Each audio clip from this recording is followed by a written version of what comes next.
Section 2.6, limits at infinity, which also will lead us to a better understanding of horizontal asymptotes.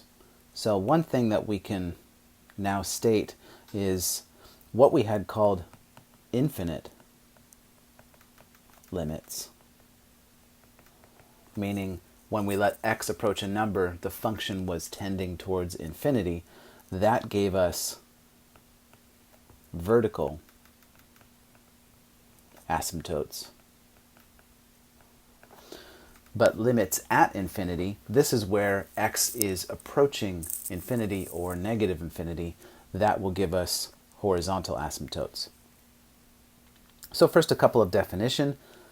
Intuitive definition of a limit at infinity. Let f be a function defined on some interval a to infinity. Then the limit as x approaches infinity of f of x equal L means that the values of f of x can be made arbitrarily close to some limit L by requiring x to be sufficiently large. We could do the exact same thing in the next definition with tending towards negative infinity. Let f be a function defined on some interval negative infinity to a, then the limit as x approaches negative infinity of f of x equal L means that the value of f of x can be made arbitrarily close to L, the limit, by requiring x to be sufficiently large in a negative direction. We call the line y equal L the horizontal asymptote of the curve y equal f of x. So, first example, number 16 on page 138 of our book. Find the limit or show that it does not exist. In this case, our limit is the limit as x approaches infinity of 1 minus x squared divided by x cubed minus x plus 1. This is a rational function, one of the functions that you studied in pre-calculus. And many of those rational functions had a horizontal asymptote. Already you might notice that the degree of the numerator is 2, but the degree of the denominator is 3. So you might already have an idea as to what that horizontal asymptote is going to be. But let's actually see this by taking the limit, and to do that we're going to use this theorem. If r greater than 0 is a rational number, then the limit as x heads to infinity of 1 over x to the r is equal to 0. And again, if r is greater than 0 is a rational number such that x to the r is defined for all x, then the limit as x goes to negative infinity of 1 over x to the r is equal to 0. Essentially, this is related to what we had seen in previous sections. If we're dividing 1 by infinity, then the denominator is getting so large, essentially the fraction is getting very small, meaning it's approaching 0. So here's how we can use this theorem in our problem number 16. If we divide each term in the problem by the highest power of x that appears in the problem, this theorem can be used. So the highest power that appears in our problem is x to the third. So I'm going to divide every single term in my rational expression by x to the third. So I'll start by rewriting the limit as x approaches infinity of 1 minus x squared divided by x cubed minus x plus 1. I'm going to now just divide every single term by x cubed, so I get 1 divided by x cubed minus x squared divided by x cubed divided by x cubed divided by x cubed minus x divided by x cubed plus 1 divided by x cubed. And now let's just simplify. In my numerator, I have 1 divided by x cubed minus, but here I have x squared divided by x cubed. That would leave me with 1 over x. In my denominator, x cubed divided by x cubed is 1. X divided by x cubed leaves me with 1 over x squared, and then I have plus 1 over x cubed. So now here's how we can use the theorem along with our limit laws. I can bring in my limit to each piece in the quotient by using the quotient law and also the sum and difference laws.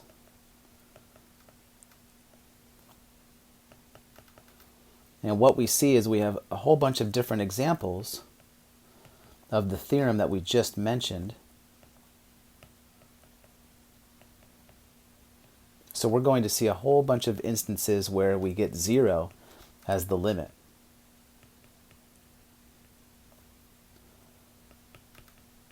Except for one case.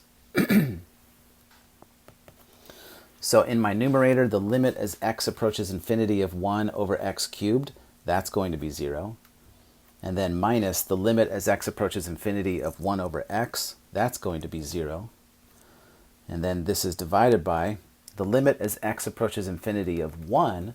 This is now the limit of a constant, and that will always be that constant. And then minus the limit as x approaches infinity of 1 over x squared, that's equal to 0. And then finally, the third term in my denominator plus the limit as x approaches infinity of 1 over x cubed, that is also 0. So what we see that we get is 0 divided by 1, which is just 0. So the limit does exist, and the value is 0. And what this means is that our function that we started with,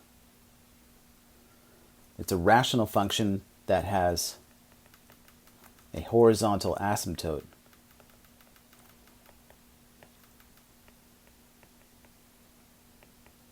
with equation y equal 0.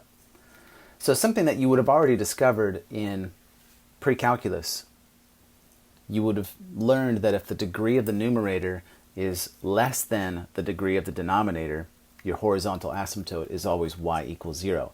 And so we just verified that from a different way using limits.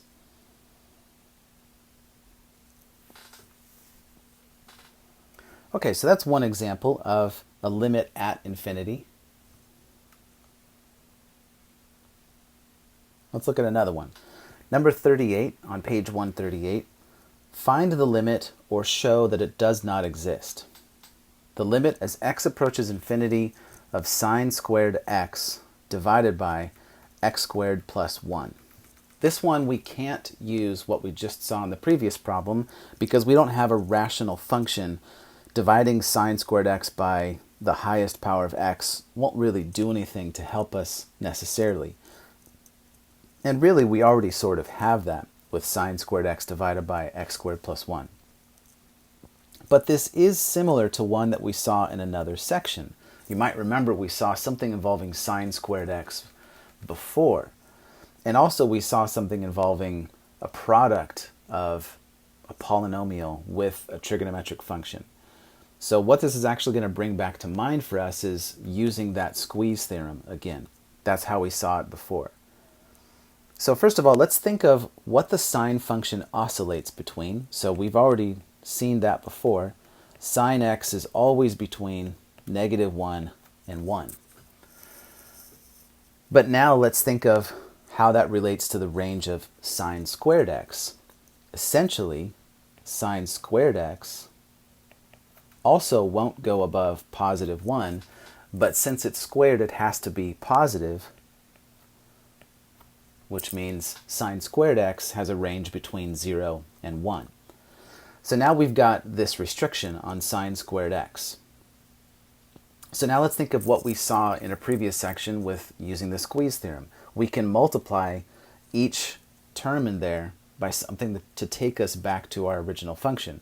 And in this case, we can multiply it by 1 over x squared plus 1, or really just divide every single term by x squared plus 1. So 0 divided by x squared plus 1 less than or equal to sine squared x divided by x squared plus 1. Again, x squared is positive, x squared plus 1 is positive, so I can divide all of these terms in this way. And now I can take the limit as x goes to infinity. The left side of this compound inequality, the part that just says 0, we can easily understand that that piece is going to 0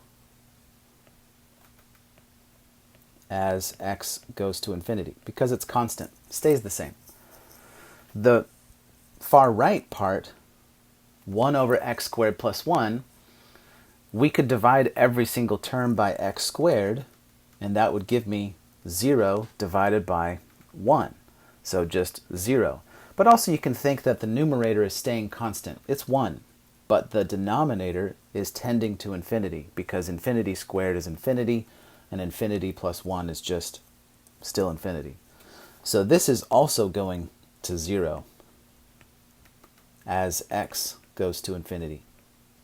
So by the squeeze theorem, sine squared x divided by x squared plus 1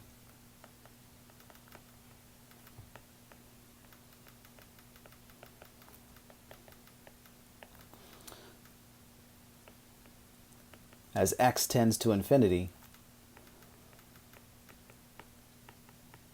that goes to 0. And that's our result for that limit. So the limit does exist, and that is the value of that limit. So next, let's take a look at example 10 on page 133. And this is actually similar to a question that we saw in our weekly lecture in week 2. This is related to the idea of trying to subtract infinity from itself. So here the question is, find the limit as x approaches infinity of x squared minus x. And so the idea here is this really just infinity minus infinity? And is that 0? No. That doesn't make sense. Subtracting infinity from itself does not make sense. And we saw an example of that where the difference actually wasn't 0. It was something else. So instead what we're going to use is the limit as x approaches infinity of x squared minus x, and we're going to factor x times x minus 1. This gives us a different idea. And essentially what we have here is infinity times infinity. And really that's just infinity. So that should remind you that when we did the problem in our weekly lecture, we actually ended up with something that involved a similar idea as this. It involved division. It didn't involve multiplication in this case. So that's something just to keep in mind. You can't do something like addition or subtraction with infinity when it comes to infinity plus itself or infinity minus itself. It does make sense, though, to think of it in terms of multiplication. We've got two functions, both of which are tending to infinity, so their product is also tending towards infinity. So in this case, we would say that it's an infinite limit. So it's also x approaching infinity, but the function itself is approaching infinity. So we could say that the limit does not exist.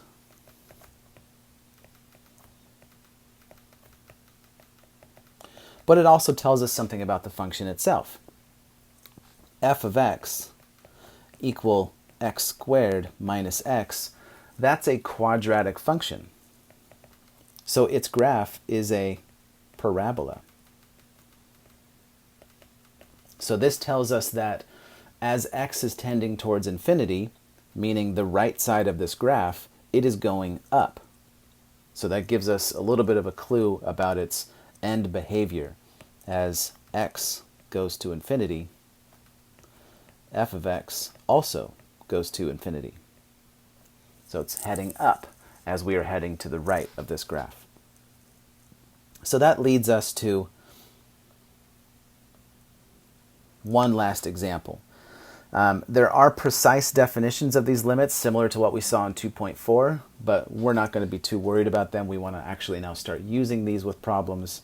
So this problem 62 on page 139 is what I want to end with. And this relates to the previous example. It relates to what's called end behavior of functions.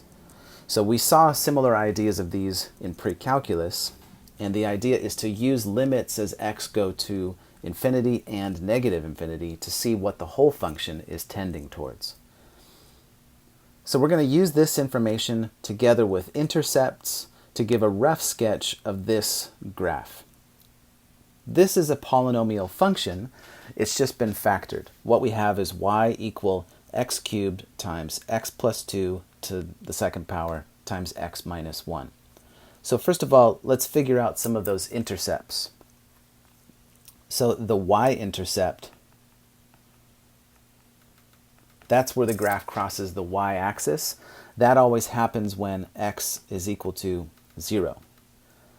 So when x is equal to 0, y of 0, my function becomes 0 cubed times 0 plus 2 squared times 0 minus 1. But that's just going to end up being 0 times some stuff. So that's 0. So we've got the y-intercept is at 0, 0. The origin. The x-intercepts,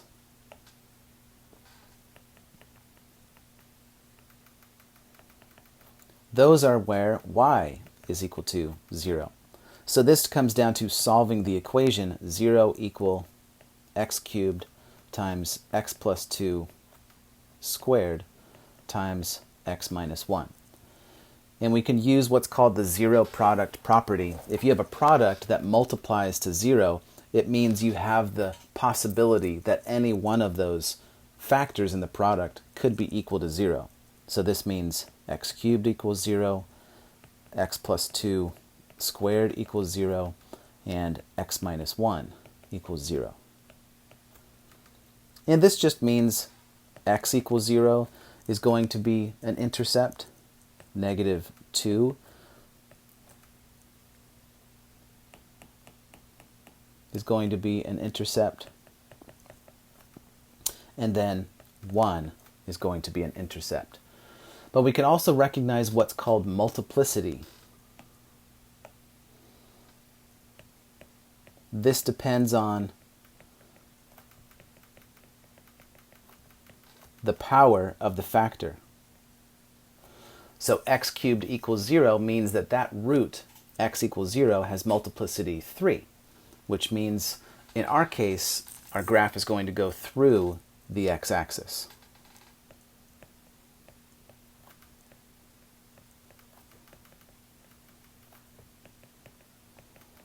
At the origin. But the root x equal negative 2, this has multiplicity 2 because we have the factor x plus 2 raised to the second power. That means that our graph is just going to touch this intercept. So the graph touches the x-axis.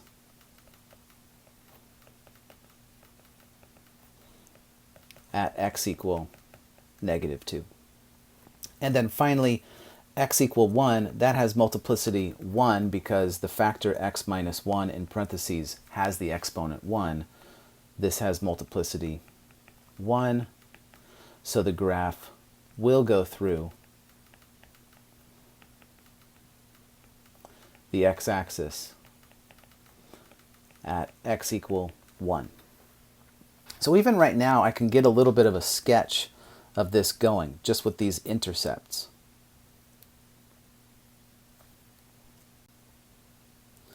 So I've got my roots. I've got one of them at 0, the origin, and then I've got another one at negative 2, and then another one at 1. Those are where my intercepts are. We have that our graph is going to be touching the x-axis at negative 2, which means it could be something like this, or it could be something like that.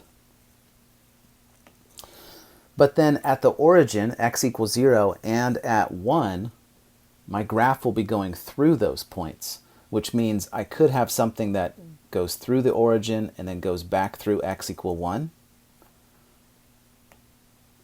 Or I could have the opposite, where it's just upside down. So you get this idea that it's a polynomial. We're kind of thinking of these twists and turns that are happening in that graph. The end behavior helps us figure this out at the end. So now let's just see what those are. Let's see what the limit as x tends to infinity is of x cubed times x plus 2 squared times x minus 1.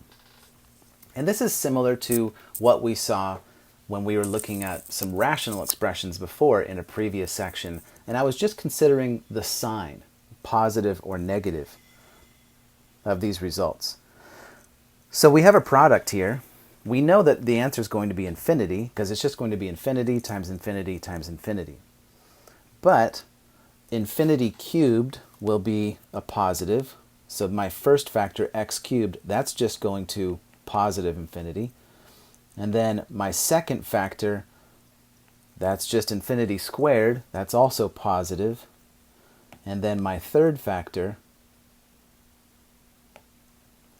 that will also just be positive, because infinity minus 1 is still positive. So this gives me my result. As x is going to infinity, my function is going to positive infinity. That tells me my end behavior. But the limit as x goes to negative infinity, this is where the negative becomes important. Because a negative raised to an odd power, like a negative cubed, that gives me a negative result. X cubed is going to be negative as x goes to negative infinity. But x plus 2 squared, that will be negative infinity squared. A negative squared is a positive. And then finally x minus 1, as x goes to negative infinity, that factor goes to negative infinity. And so now what we have is this simple product, a negative times a positive times a negative. That also will give me a positive infinity. So my end behavior for my function at both sides is going to be going up, like that. And so now I can complete this with the multiplicity that we have for our intercepts. If I go from left to right, I'm coming down from positive infinity. It's going to just touch the x-axis at x equal negative 2, bounce back, but then at some point it has to curve back so that it will cross through the x-axis at the origin. And then it has to curve back around again because I have to cross through the x-axis at x equal 1. And then it connects with my end behavior that goes back up. So what we have here is a polynomial where both sides are going in the same direction and they are going up. That then helps us understand, if we go back to the original problem, we can notice that the total degree of this polynomial is 3 plus 2 plus 1. So the degree is 6. That's an even number. That's telling us that both sides have to be going in the same direction. And then the leading coefficient is positive. It's positive 1. And that's telling us that it's opening up. This sort of information will become handy in another section where we actually put together all kinds of concepts to get a graph for our function. So this took some things from pre-calculus, intercepts, multiplicity. If you're not sure about those things, we will be seeing that also in another section, but it would be good for you to review. And it also linked that up with limits at infinity to get this end behavior. And I've just got a rough sketch here. Some questions that might be popping up is, where does this turn around? And that's actually a question from pre-calculus that isn't answered yet. But in our class in calculus, we will be able to figure that out later.